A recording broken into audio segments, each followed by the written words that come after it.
In the upper right, in the blue, he is for Alpha X, Max Angel, Astrea.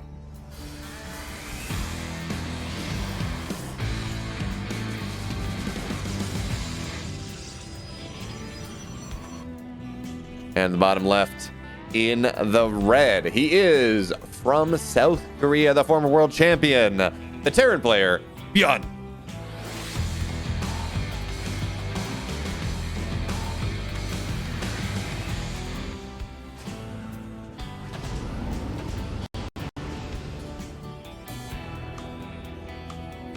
Not sure why I keep having that weird audio glitch occasionally where like my entire game audio, where my entire PC audio for a second will just go silent and everything lags for a second, then it comes back. I'm not sure what's up with that, but I do apologize if that comes through on the stream end. If it doesn't, fantastic. I'm glad it didn't.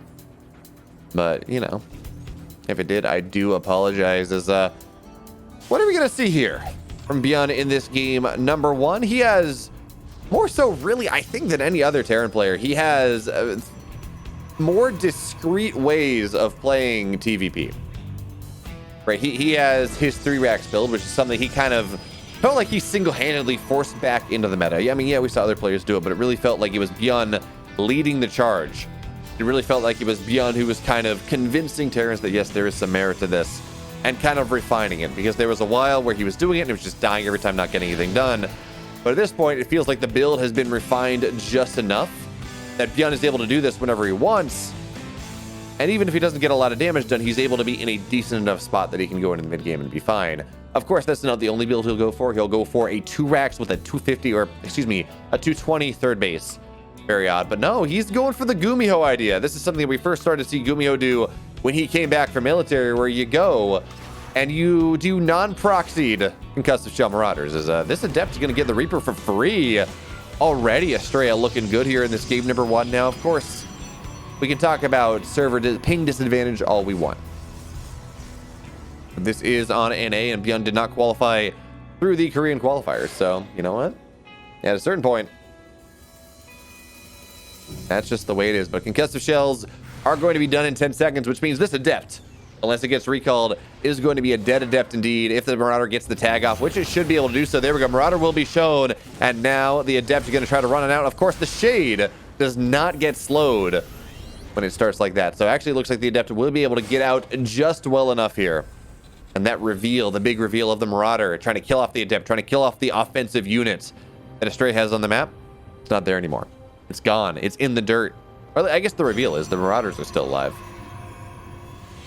But behind this, of course, we have our additional barracks. We have the starport as well. So it looks like it's going to be, you know, you're off of this standard play. 3-1-1, Widowmine drop, you know, whole kit and caboodle, things like that. But in the meantime, it does mean that Byun is a little bit far behind in his stack. What we will find when we see how this game goes is Byun actually does not, that this build is still able to hit the +1 stim combat shield timing right around normal, right around that 6:37 minute mark. You slow down and you're like 3 or 4 workers lower. Your third base is maybe slightly later, but in general, it doesn't really cost that much more. And then a lot of other openers in terms of like where you are. I mean, we do see the bunkers a little bit slower here than it might otherwise be, and that's something that Astrea is going to hope. He's going to be thinking about trying to punish, because while the Marauders are out, the army of Byun, it's not massive.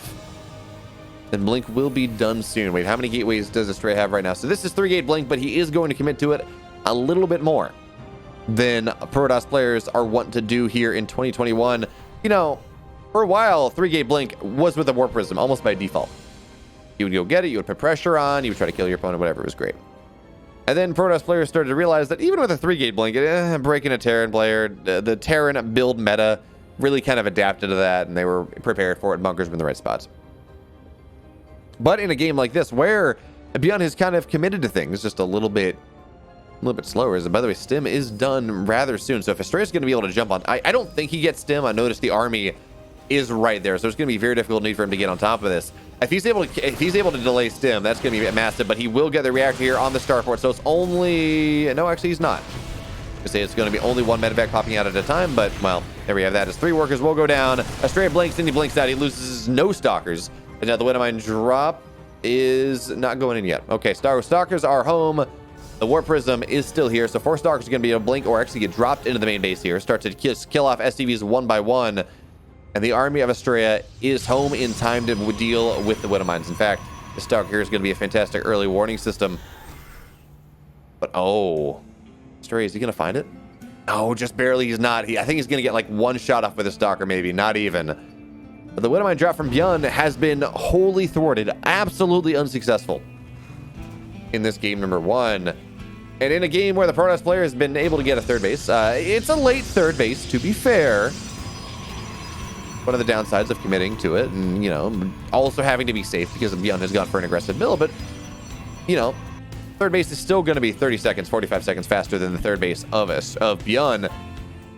And that's going to be nice timings now that we're going to see the Warp Prism in the main base here. A bunch of Stalkers in it as well. Of course, it's 4 Stalkers to kill on SCV, so this is just enough to one-tap the worker count, but still, there's a lot of bio here. Byun's going to be able to force everything back, as where's the drop on the right side? Okay, so still. Base of Astrea proving to be rather impregnable in this game number 1. We're going to have to see whether Byun can make something happen, as often happens in these PvTs when we look at how Byun plays, how Astrea plays, or really any Terran player plays for the most part. It's a lot of posturing. It's a lot of looking for openings, and then it's just that one sweeping motion that gets so much value here. Stalkers are going to get warped on in, but we will see +1 delayed for a time. Stalkers are going to be able to get on top of the medevac, but not kill it off. 7 probes have died. So the Widow Mine find its way into the third base here. That gets 5 kills. Widow Mine's in the natural as well, but the pull here is going to be a little bit better. 10 total workers have died. That Widow Mine will go down, but the medevac will be able to escape. Will be able to stay alive here. So 10 workers have died. And for all, I guess the medevac did go down. Never mind. And for all of the statements about how impregnable this base of Astrea has looked, how good of a job he has done in taking no damage. He just lost 10 probes. Suddenly his worker count is even. And the push is coming from Byun. His +1 is done. His stim is done. He has combat shields on these Marines. And with these tanks here, and the concussive shells on the Marauders, which is not something that is normally part and parcel with this timing, well, this is going to be a scary push from Byun. Especially with the lack of charge that Astrea is... Oh, no, never mind. His charge is done. And now nice force fields here are going to force the Marauders forward. So we're going to see 4 or 5 Marauders die immediately. The drop of the main base is going to go down as well here. Astrea, he's picking off units on both sides of the map, but still these tanks are terrifying. And his army is not all in one place, not just yet. So with these with these 4 tanks here looking to move on in, but the Colossus are going to get some fell shots indeed. The half of the bio of Byun will go down here, and look at this, the flank of the Zealots. What a man truly needs, what a player truly needs here. There we go. Vision to make sure he knows that where the rally is or rally is not. So Zealots, actually, they're just going to get the rally here. Because Astrea can wait all he wants. The tanks are not in range of this third base.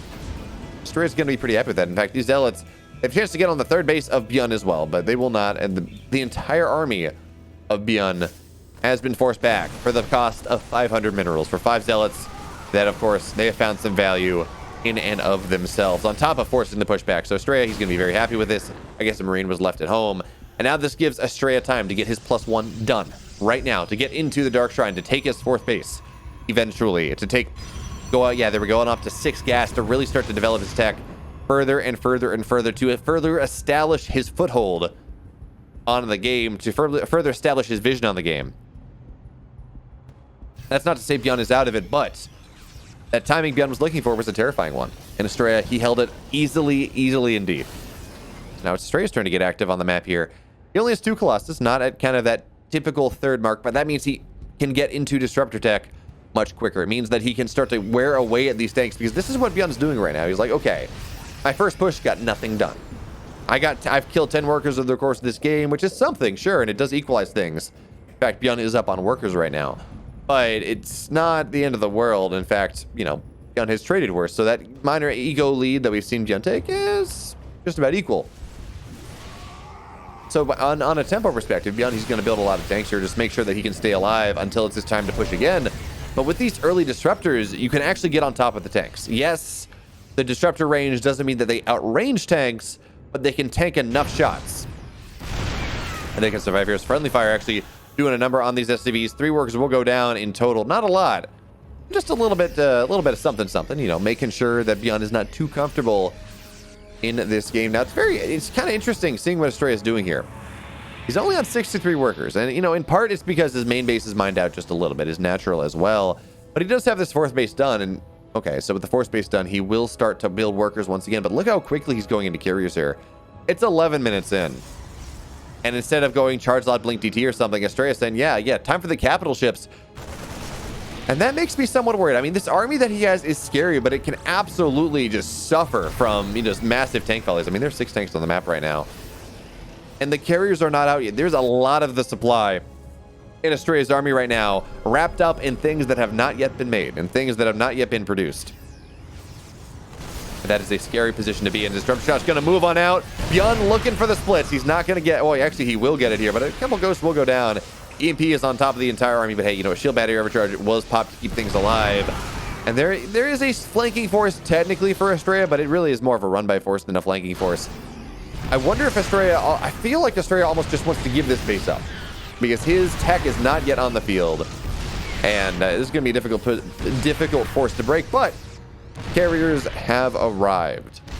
And now Zealots will find their way into the main base here. So yeah, Byun, he's got this slow push. Astrea has the fast push. He has wiped out all the workers in the natural and the main base. 19 workers have gone down. Carriers are starting to arrive here. And there's just not a lot of anti-air, honestly. Disruptor Shots are going to get the ghost, and that's really the most important thing. Astrea, honestly, I think he can probably... Well, no, not quite. Not with those EMPs blanking and everything. The probes are going to be... they're going to be left out. They're going to be forced to run away. But the tanks are not sieged, and they're going to tank a pretty nice Disruptor Shot here. And with the Disruptors, it's so hard for Byun to really push into things. Now, that run-by was eventually cleaned up. And the army supplies have equalized once again. The worker counts have equalized once again. In fact, Astrea, he is going to be supply blocked just a little bit. But again, the anti-air for Byun, I guess it's okay. There are 30 Marines on the map, but a lot of them are back at home. So Zealots are going to look for the reinforcements here, but that's not what you want. That was meant to be a fight at the same time. You know, Astrea flanking with the Zealots as he hits with the sledgehammer of his main army, but now losing all those Zealots, he's down 40 army supply. And one might say that is suboptimal. I'll say that's suboptimal. So, we have 4 carriers out here on the map, plus 1 air attack is done. Liberators are here. I think, honestly, you don't even siege the Liberators up. I think this is just for the splash damage for the interceptors, but even still, I mean, Liberators are here. They will go down now. Some massive Colossus swipes. And the army of Byun is starting to get pared away at just a little bit. That 40 army supply lead is not there anymore, and more carriers are hitting the field. And there does kind of come at an inflection point where the carriers are a little bit too powerful for the bio army to deal with, but I don't know if we're quite here just yet. But now it doesn't matter. Astrea is taking the fight in earnest. He says, this is my time right here, right now. And it looks like I was wrong. Astrea was right. He will be able to take the fight. At least he will be able to equalize supply just a little bit, even as his interceptors drop down to 0. But the interceptors are getting fought. The army on the ground is not. And Byun will be forced back. By the way, he only has 2-2. His +3 attack is about halfway done. He has done the Byun thing. He has forgotten armor. Hello there, Faucheurs. I'm glad you're here to take your to show your dominance or whatever it is. Okay, so we are rapidly getting up to a significant carrier count. We're at 6 carriers right now. I don't know if Astrea goes too much higher than that. He certainly is not for the moment. He's got his 4th base back up on the way now, but I mean, look how much more Byun is mining. He's up 1,600 resources, 1,700 resources a minute, as he is up a base on his opponent, dropping mules everywhere. And by the way, I love what Byun has done. Notice that this 4th base is not a planetary. It is an orbital. This buys you a couple things. First and foremost, it buys you, an extra scan, an extra mule every cycle. That's nice. But the big deal, as this War Prism will get found out here by the bunch of Vikings, the big deal is that it means that should the massive Blink DTs find their way, and of course DT Blink has not been researched this game. Hey, C-Slug14, thank you so much for the follow, my friend. Glad you're here. Welcome. The other thing it allows you to do is, should the massive Blink DTs come in, and it means you're only losing your mules and maybe some SCVs. You just kind of lift up, go home. You don't really have to worry about things. As Disruptors are going to look to zone out here. A couple... Oh, that's going to be... What was that? 3 tanks? 2 tanks are going to go down. Which is... That's something at the very least. But there are still 3... Yeah, no, I think there was 3 tanks. But there's still 3 tanks that remain. And this is still a scary... This is still a scary force that Astrea has to deal with. But every disruptor shot he gets like that is a good one. Meanwhile, of course, we have this drop on the 4th base. 9-10 workers are going down. So it looks... Astrea's going to have to make a decision. Does he hold this base? Does he hold the other one? Does he take the fight? Looks like the fight is happening right here, right now. Is there enough anti-air? That's really all that matters in this fight. Is there enough anti-air to deal with the carrier count? It looks like the answer is not. Byun's army is going to evaporate. And yes, he's gotten a base, but his army is absolutely gone. It's been wiped off the face of the earth. The complexity is not what it once was. And I'm worried. I think Astrea is going to be able to chase this. He just has Carrier Colossus. He does not have a lot on the ground, and he is in an all-in position now. Let's not get that wrong. He is on effectively 1 mining base. But if he's able to take this fight with his Colossus, with his carriers, that is going to be something. As now the Archons are going to look to try to play defensive here. I mean, they do have +3 attacks, so they're going to annihilate these Marines. And Astrea kind of thinking, oh, no, actually, I'm not going to be able to do that after all. I'm not going to be able to get this push in. There's the Archons are just annihilating that drop, but he's not going to be able to get the push off anymore. Now, he will get vision. He will get the scout off on this 5th base. You will see that, okay, yeah, there's a... This time actually will be a planetary on the 5th. Because I think Byun has started to realize that there are no blink DTs in this game. We will get that 5th base down. And a Terran that is 2 bases up. A Terran that is 2 bases and 20 workers up on his opponent is a scary thing indeed, as those are just going to be some free Archons. EMPs blanket all of them. 1 goes down, 2 go down. And more would go down, of course, if they could actually, you know, get slowed. But they can, as disruptor shots are going to go off here. I mean, they're good shots, but they're not great shots. Astrea needs great shots at this point. He just needs to trade so cost effectively at this point, and he's not been successful in doing so. In fact, he's about 1,000 resources down at the moment in a game where his economy is pretty much in the dumps. So he's going to have to find some avenue to bring that back. He doesn't really have the money to afford DT play right now, so he can't go and just snipe a base. Really doesn't have the money to afford a bunch of zealots either. As we see, he's mining, you know, 1,500 minerals a minute. All of that is going into disruptor carrier, effectively. As now Liberator's looking to zone this out. Byun is just making it so there's 0 chance that Astrea is really able to consistently mine for that 4th base. And this is one of the ways you can win a game of StarCraft. It's not about winning the fight, although winning the fight is certainly nice.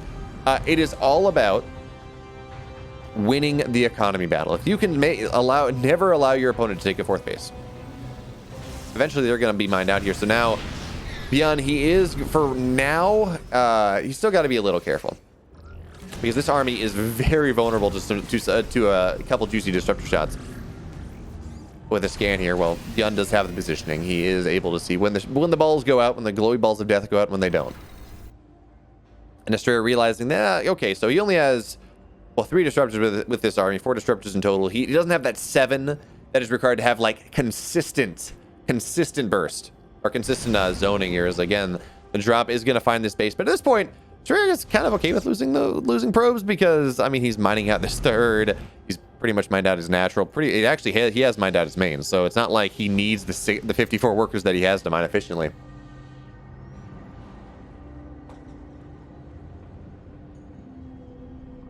Yes, Neeb did forfeit his spot in the close qualifier. Hey, a couple dead zealots for 2 ghosts. Astrea will take that one, as this drop is just being annoying. And notice, Astrea, he's not warping in zealots to deal with this anymore, or warping in stalkers. He honestly does not have the gas. Everything is really going into this carrier tech. He's like, look, if I can max out here on the scariest and most expensive army known to man, and by the way, his army is worth 1,000 more gas than his opponent right now. He can max out on this. And maybe he can get some shield upgrades and some air armor upgrades. Maybe that's going to be his shot in this game, because, you know, he does have his 4th base now. It is mining. Even as his 3rd base only has 4 mineral patches, and some of those are getting rather low indeed. There we go. Triple drop here from Byun on the north side, and that's going to force a recall here. So this army in the middle of the map, all the carriers will be warped in, because Astrea realizes that he cannot let this base go down another time. 7 workers go down. Honestly, doesn't really matter, because Astrea cannot mine efficiently with the 47 workers that he has. But the army will go down.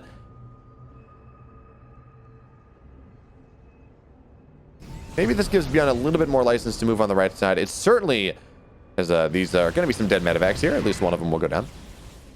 It certainly does mean that Astrea cannot be quite so aggressive.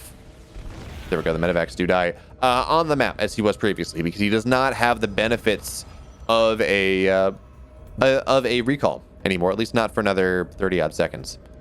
As we notice, Byun, he's like, how in the world are you still in this game, Astrea? I've denied your bases for so long. You got to have a proxy base. And Astrea doesn't. He just has been trying to play efficiently, just trying to build a big army and just not spend a lot in tech. But no hidden bases. Although Astrea is now finally starting to expand again. He's starting to get that 5th base. He's starting to develop his economy again. And as Byun takes his 6th, at least Astrea is playing base -1. But really, we're at the point right now where there are Thors out, where there are a lot of Vikings out, where this army of Astrea is starting to time out just a little bit. The disruptor shot is actually going to hit massively, and that's not what you're looking for, Byun. You've overcommitted just a little bit now. More disruptor shots going to find their way out. Is there enough anti-air? There are 18 Marines. There are 14 Vikings, 3 Ghosts. Is that going to be and I guess the 2 Thors. That we can't forget that one. Is that enough? Byun doesn't think it is. Astrea doesn't think it is. Byun's going to be forced back. Astrea is going to be able to get a fairly good trade here. If we look at resources lost, he is starting to slowly pull ahead here in this game. Just barely.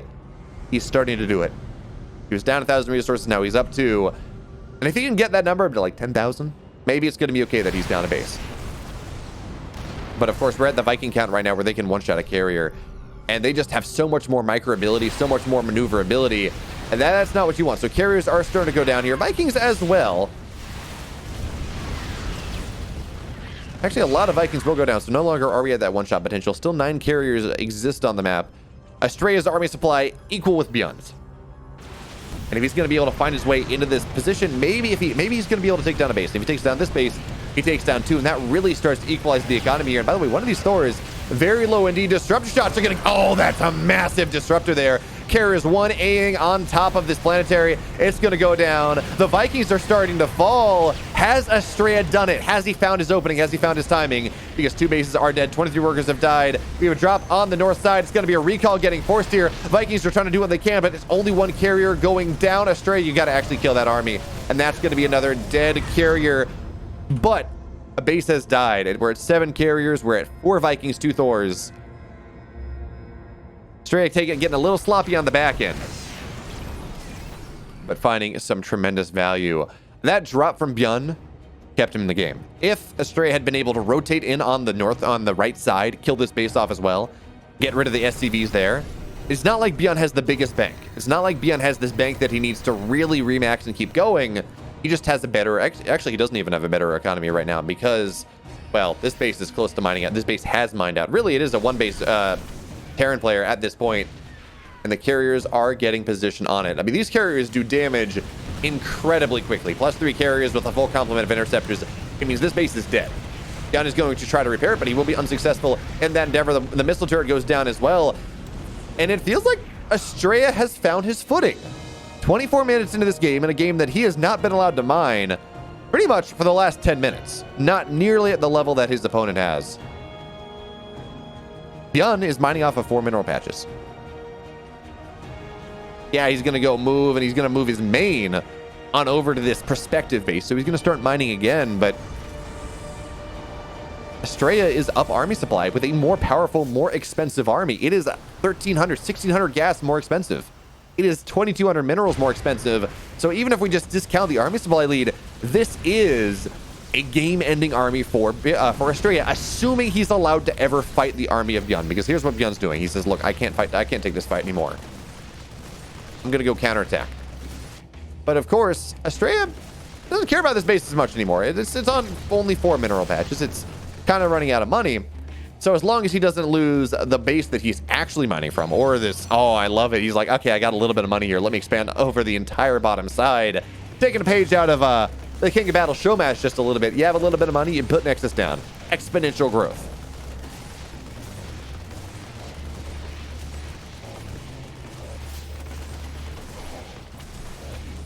Okay, that runway is not going to even do too much here. And now Astrea kind of realizing that he has done a great job of cutting down everything on the right-hand side of Byun here. There is no mining. There is no reason for Byun to be on the right-hand side outside of cutting down the economy of Astrea. But at this point, Byun is more worried about making sure that he has money and then making sure Astrea does not have money here. So now Astrea going to look to move on in here, looking to break this last base of Byun, and in doing so, make the comeback happen. Disruptor shots are going to go down on the army. The Thor is dead. The Vikings are pretty much all the anti-air that remains, and they're going to start to get target fired on down here. There is not enough anti-air for Byun anymore. His army is falling apart. His supply is falling down. His economy is, in fact, dead.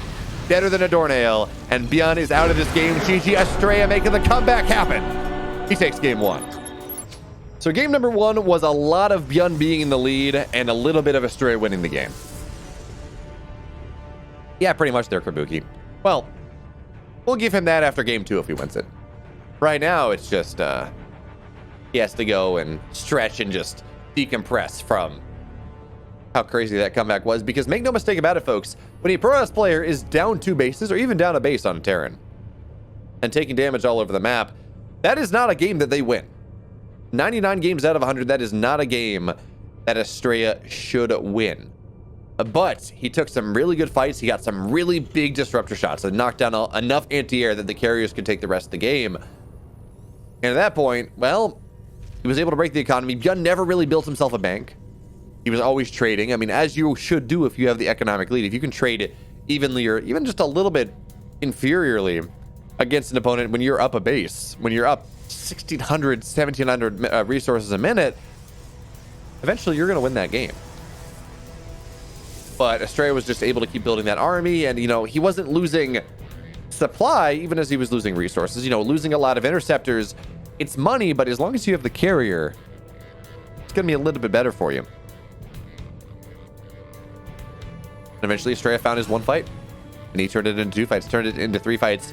He was able to find his way back into the game, as we will see this Reaper not go down this time. Changed up from game number 1 already. The Reaper is alive, which I guess technically means that Byun loses, or Byun wins, because he lost the Reaper last game. That meant he lost the game. Reaper's alive. But anyways, we got the fun build, the build I was talking about. The whole, yeah, it's a 2 Rex with stim, but it's also a 220, 230 third base. It's such a cool build. It's one of those things you look at, you're like, how in the world do you beat this? Because it feels so broken. But then you're also like, wow, it is vulnerable to so many things. It's just vulnerable to things. Oh, wait, sorry. This is the 3 Rex. Oh, here we go. Yeah. This is the 3 Rex quick third base build, which happens even rarer, by the way. Byun does this.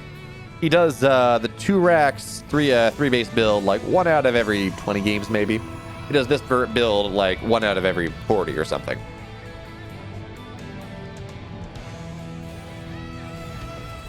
But anyway, point being, this build is so cool because you get that really powerful timing with stimmed bio, but you also have triple mule behind it. You also have triple SCV behind it. So what is it? How is it weak? Well, your tech is still pretty heavily delayed. You're getting 3 racks and a third base. It means your gas tech is very, very, very heavily delayed. Your factory, your starport, it's coming a lot later in a game than it might normally do so. So that really is that's the big weakness. If the Pro-Toss player is in a good position and can just kind of kill your army, then they can run across the map and just severely punish you for that. It's also vulnerable to like a max packs build. Granted, you're not necessarily throwing your third base down by the time that happens, but notice the factory is going down at 4:30 when it normally would go down like 2 minutes earlier. So that means the starport is building its first medevacs, what, at 7 minutes? Something like that. But here we go. Third base on the way for Astrea. Not super early, not super late either, as this is, for now, it's just a 2-8 expand. He's not going to get too aggressive with this because, well, there's a quick Robo Bay. He's going to build Colossus. He's going to be happy. And I like that for the map. Pride of Altaris is the first map we've ever had where we have 4 levels, which means more ramps, more chokes, more things that Colossus can shoot up or can shoot down onto, and also more things that Colossus can provide high ground vision for. Kind of a nice double trade here. So the first time in this game, Astrea will realize that, yeah, my opponent, he pulled a fast one on me. He got a third base and 3 racks, and That's not ideal. Byun is only down 5 workers compared to Astrea in a position where he would like to be, where Astrea would like to be up 8 or 9. There we go. Yeah, Astrea sees everything. He's like, I know what's up. Okay.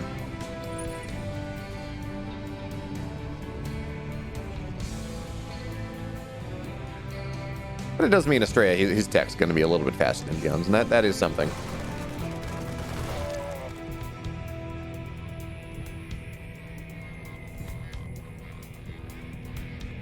How do you beat something that's super vulnerable to everything? No, this build's not super vulnerable to everything. It's just very vulnerable to things that are not really in the meta.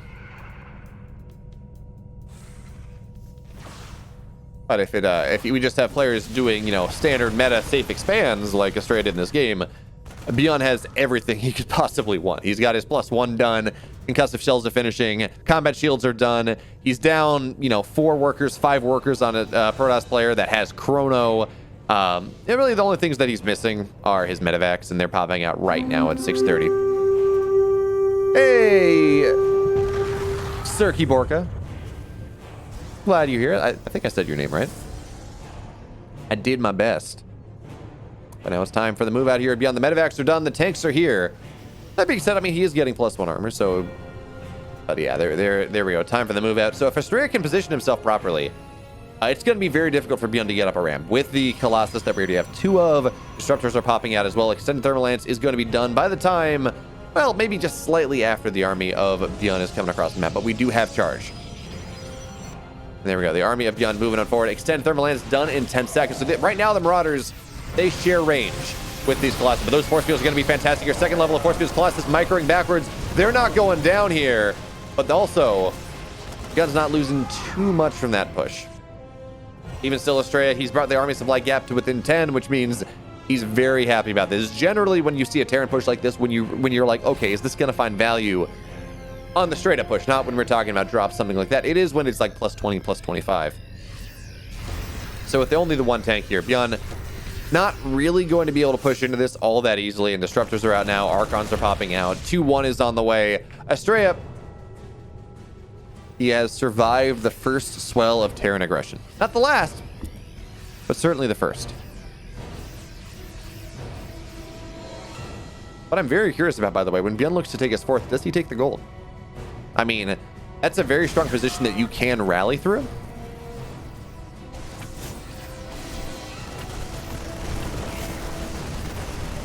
But on the flip side, I mean, a Terran actually gains less from a gold base than any other race does, because you can't really drop mules on it. So if that's an outlying base, you do want to you want to be dropping your mules on your outlying bases so you can take money out of them faster. So if you lose it later on, or harassment happens, you've taken out of it, and you still have your interior bases to fall back on. But if you can't do that, I mean, well, I guess on the flip side, it means technically every SCV is a mule, is how the resources, the income works on that one. But we got a drop here on the left side here for Byun, finding its way in as he looks to push on the right side as well. So what does Astrea have here? That is not Nartosis pylon. Well, maybe for a couple of these gateways it is, but yeah, just for the one here is now Byun. This one though is going to depower a lot of you. So recall is going to get forced, and this means that Byun is going to have a very nice timing here to try to push in on the right side. Disruptors shots not going to get all that much. In fact, they're going to get a lot of zealots, I think, but even still, Byun or Astrea looks like he has just enough to hold here in the main base and outside of his 3rd. Those disruptor shots, though, they could have been so much better. Instead, that meant Astrea lost a lot of zealots. They lost a lot of his defensive force. Now he's taking damage here on the 4th base as well. And on the, I mean, this is just Astrea. He is being torn apart here by Byun. Yeah, that's it. GG. Game 2 goes to Byun. In the bottom left here, in the blue, tied up at 1-1. He is for Alpha X. Astrea.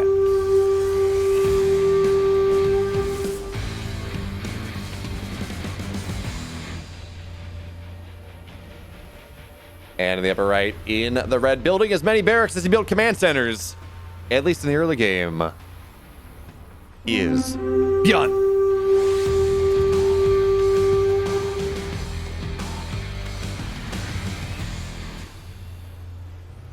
All right, hello there, Randy, and Cyril, but I believe that actual Cyril's Twitch account, or is he? I believe Cyril's actual Twitch account is just Wait a minute. What is happening here? We have the Max Packs build, but we also have a Macarex that just happens to not scout it. Actually, Byun's not aware of this at all.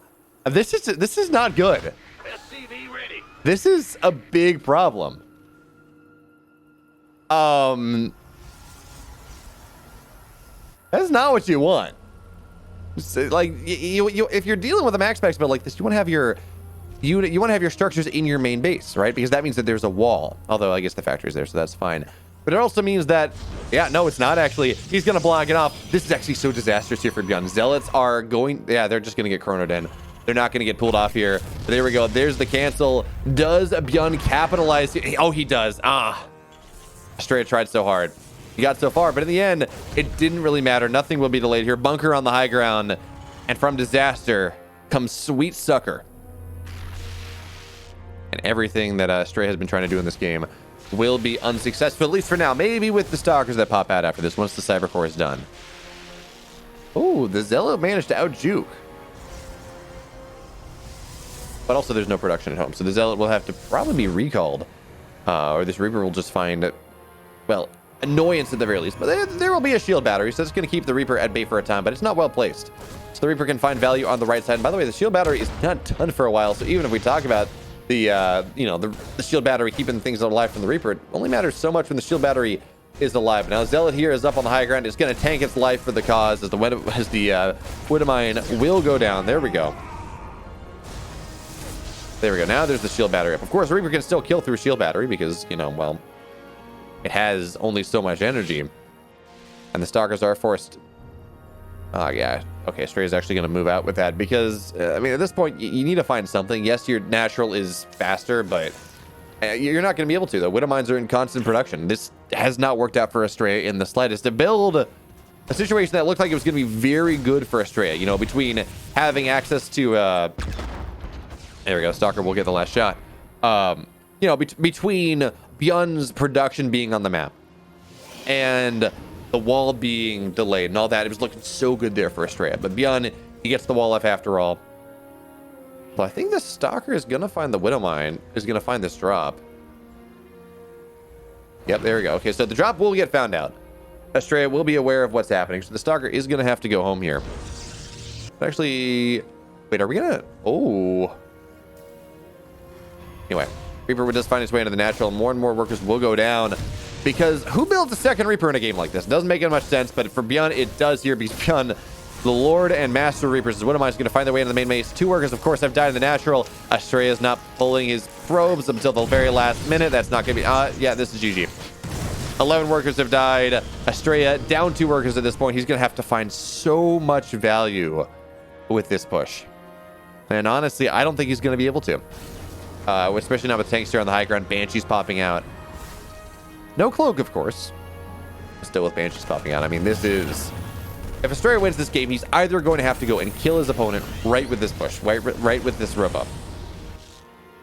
Or, yeah, this game's going to have to go to 30 minutes. There's no middle ground. There's no middle ground here whatsoever. So Widowmine drop's going to find its way on in. Once again, this time Astrea is pulling. This time the medevac does go down, but the Widowmines do get out.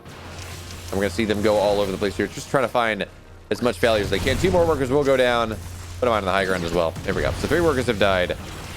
That doesn't matter anymore. Astrea, he's still down 2 workers. And that's the big deal. So Blink is on the way. We have 2 gateways on the map.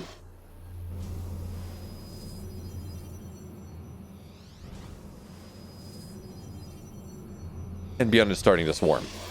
Banshees here are going to find their way into the natural. More workers will go down because the Stalkers are out of position. And yeah, even without cloak, it's something. But and yeah, there's a shield battery, but you know, actually, the shield battery covers everything. Actually, no, I think apparently shield battery covers everything. That's cool. I didn't think it did. But by the way, you can kill probes through a shield battery with a Banshee, but it takes like five or 6 shots, so it's not great.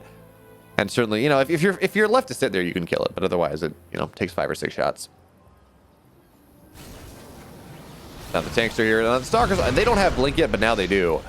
But again, with these 2 tanks here, with the bio, I mean, Stim is not done for a while, but there are 3 tanks. If there are 2 tanks, you can kind of blink on one, kill it, back up, blink on the other, kill it. But with the third tank here, man, it is so much damage. I love this too. You kind of pair the tank shots, so no longer can you play this game of, oh, you blink on one of my tanks? Okay, well, drat. The Stalkers will find their way into the main base, though. We'll start to get some sort of counter damage done on top of these SCVs, but it's only 4 SCVs.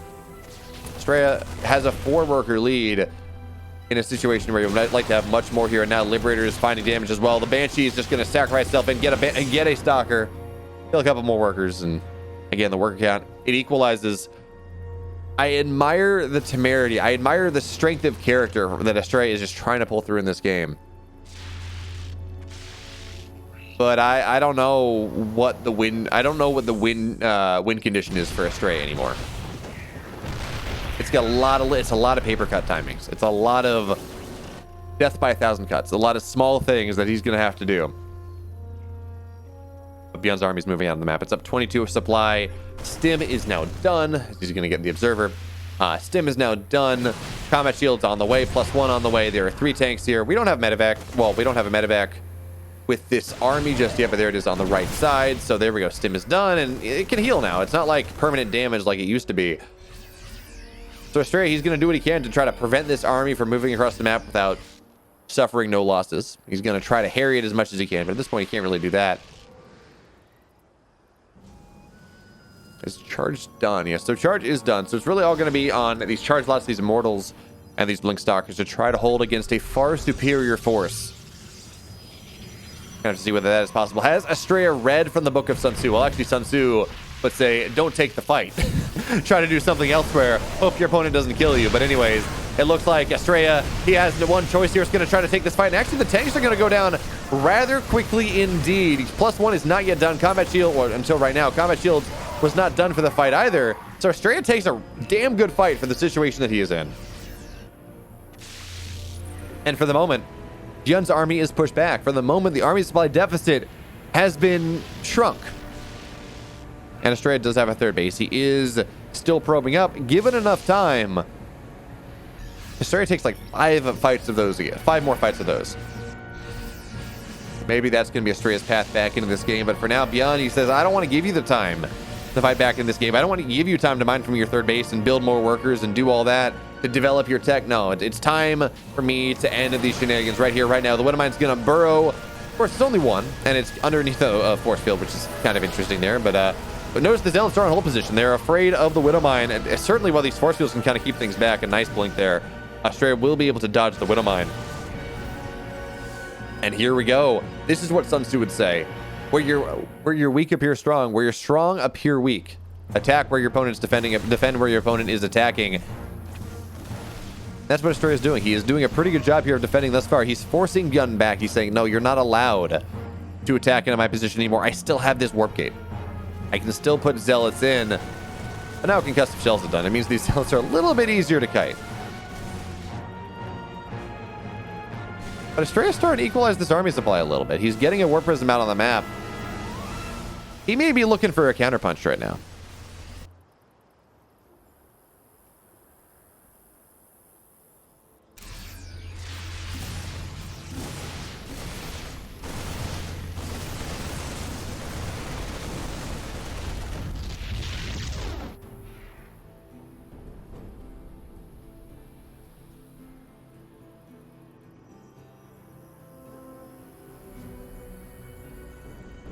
Okay, so now we have a really significant counterattack here from Astrea on into the third base of Byun. If he can go and if he can get the damage that this represents and not die, which he will be able to do so. Looks like Byun, instead of, going for that push, he says, I'm just going to return home here.